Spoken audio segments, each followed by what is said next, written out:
தமிழ்நாட்டின் பல்வேறு இடங்களில் நடைபெற்ற நிகழ்வுகளை விரைவுச் செய்திகளாக இப்பொழுது காணலாம். சட்டவிரோத பணப்பரிமாற்ற வழக்கில் குற்றச்சாட்டு பதிவுக்காக செந்தில் பாலாஜியை இன்று நேரில் ஆஜர்படுத்த சென்னை முதன்மை அமர்வு நீதிமன்றம் உத்தரவிட்டுள்ளது.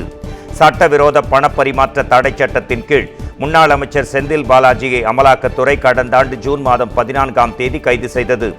இந்த நிலையில் செந்தில் பாலாஜி ஜாமீன் கோரிய மனுக்கள் சென்னை மாவட்ட முதன்மை அமர்வு நீதிமன்றம் மற்றும் சென்னை உயர்நீதிமன்றத்தால் இருமுறையும் உச்சநீதிமன்றத்தால் ஒரு முறையும் தள்ளுபடி செய்யப்பட்டன. இரண்டாவது முறையாக உச்சநீதிமன்றத்தில் தாக்கல் செய்யப்பட்ட ஜாமீன் மனு மீதான விசாரணை நடைபெற்று வருகிறது. அதே சமயம் செந்தில் பாலாஜிக்கு எதிரான சட்டவிரோத பணப்பரிமாற்ற வழக்கு விசாரணை சென்னை மாவட்ட முதன்மை அமர்வு நீதிமன்றத்தில் நீதிபதி அல்லி முன்பு நடைபெற்று வருகிறது. இந்த நிலையில் குற்றச்சாட்டுகளை பதிவு செய்ய செந்தில் பாலாஜியை இன்று நேரில் ஆஜர்படுத்த வேண்டும் என நீதிபதி அல்லி உத்தரவிட்டுள்ளார். மாமல்லபுரம் அருகே கடல் நீரை குடிநீராக்கும் திட்டம் பணிகளை நகராட்சி நிர்வாகத்துறை அமைச்சர் நேரு ஆய்வு செய்தார். செங்கல்பட்டு மாவட்டம் மாமல்லபுரம் அருகே பேரூர் பகுதியில் கடல் நீரை குடிநீராக்கும் நிலையம் அமைக்கப்பட்டு வருகிறது.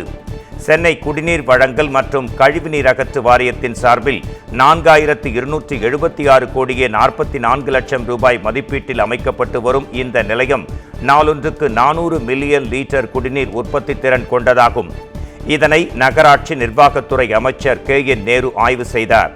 அப்போது மற்ற வழக்கமான நிலையங்களை விட நவீன முறையில் இந்த கடல் நீரை குடிநீராக மாற்றும் நிலையம் வடிவமைக்கப்பட்டு வருவதாகவும் குறிப்பிட்டார். வக்ஃபு வாரிய சட்ட திருத்தம் யாருக்கும் எதிரானது அல்ல என பாஜக மாநில தலைவர் அண்ணாமலை தெரிவித்துள்ளார். இது தொடர்பாக அவர் வெளியிட்டுள்ள அறிக்கையில், வக்ஃபு வாரிய சட்ட திருத்தங்கள் மூலம் சமூகத்தில் அமைதி நிலவவும் சமூகத்தில் பின்தங்கியிருக்கும் இஸ்லாமிய சகோதர சகோதரிகள் அனைவருக்கும் நன்மையே கிடைக்கும் என்ற உறுதியான நம்பிக்கை இருப்பதாக கூறியுள்ளார். மேலும் வக்ஃபு வாரிய சட்ட திருத்தத்தில் திமுக உள்ளிட்ட கட்சிகள் தங்கள் நிர்வாக தோல்வியை மறைக்க நாடகமாடுவது வெளிப்படையாக தெரிவதாகவும் குறிப்பிட்டிருக்கிறார். இந்த சட்ட திருத்தம் யாருக்கும் எதிரானது அல்ல என்றும் அனைத்து சமுதாய மக்கள் நலனையும் உள்ளடக்கிய சட்டமாகவே அமைய பெற்றுள்ளதாகவும் அவர் மேலும் கூறியுள்ளார்.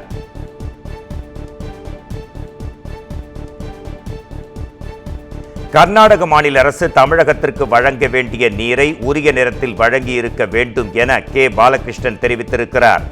தர்மபுரியில் மார்க்சிஸ்ட் கம்யூனிஸ்ட் மாநில செயலாளர் கே பாலகிருஷ்ணன் செய்தியாளர்களை சந்தித்தார். அப்போது கர்நாடக மாநில அரசு தமிழகத்திற்கு உரிய நேரத்தில் நீரை வழங்கவில்லை என்று கூறினார். இதனால் தற்போது பெய்த கனமழையின் போது தண்ணீரை தேக்கி வைக்க முடியாததால் தமிழகத்தை நோக்கி திறந்து விட்டுள்ளனர். இதில் சுமார் 70 TMC தண்ணீர் கடலுக்கு சென்று வீணாகிறது என்று கூறினார்.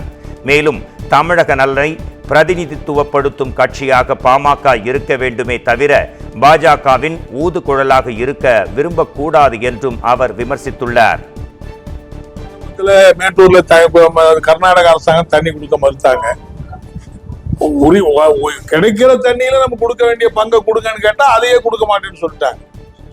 ஆனா ஒரு குறிப்பிட்ட காலத்துக்கு பிறகு அளவுக்கு அதிகமா மழை பெஞ்சு அங்க தண்ணியை தேக்கி வைக்க முடியாத நிலைமை ஏற்பட்டு பூரா தண்ணி இப்போ தமிழ்நாட்டில் திறந்து விட்டு தமிழ்நாட்டில் அந்த தண்ணி போய்கிட்டு இருக்கிற நிலைமை என்பது ஏற்படுது. கிட்டத்தட்ட கணக்கு பார்த்தீங்கன்னா இது வரைக்கும் ஒரு 60-70 TMC தண்ணி தேவை அது தமிழ்நாட்டுக்கு கடல்ல போய் கலக்கிற நிலைமை என்பது ஏற்பட்டது.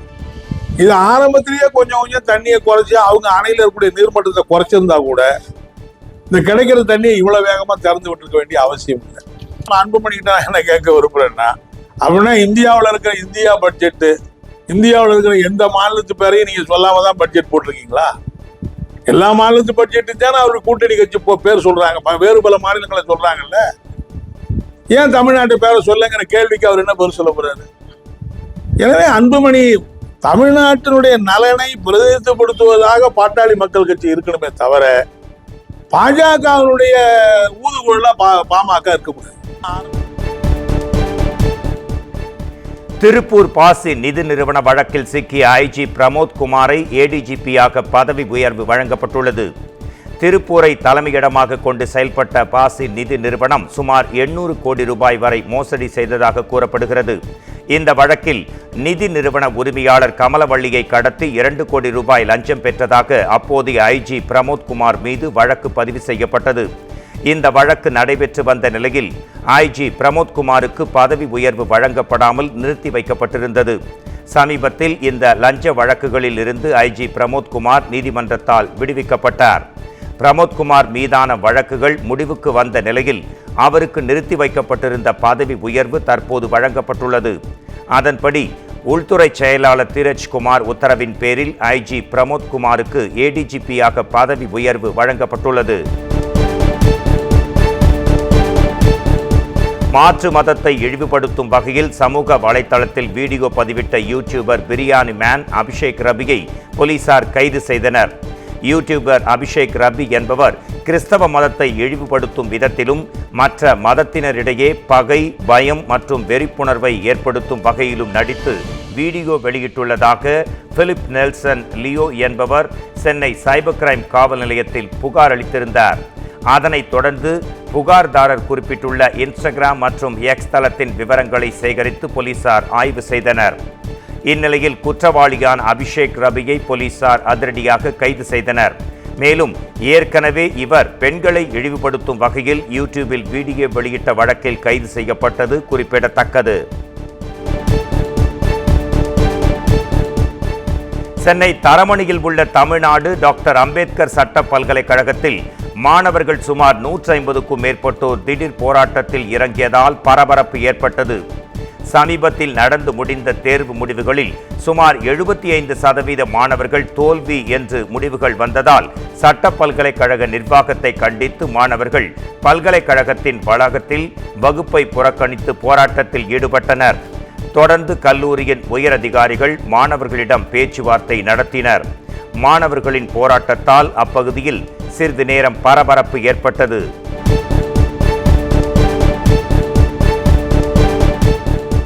சென்னையை அடுத்த பல்லாவரத்தில் அரசு பேருந்தை ஓட்டுநர் தாறுமாறாக இயக்கியதாக பயணிகள் புகார் தெரிவித்துள்ளனர்.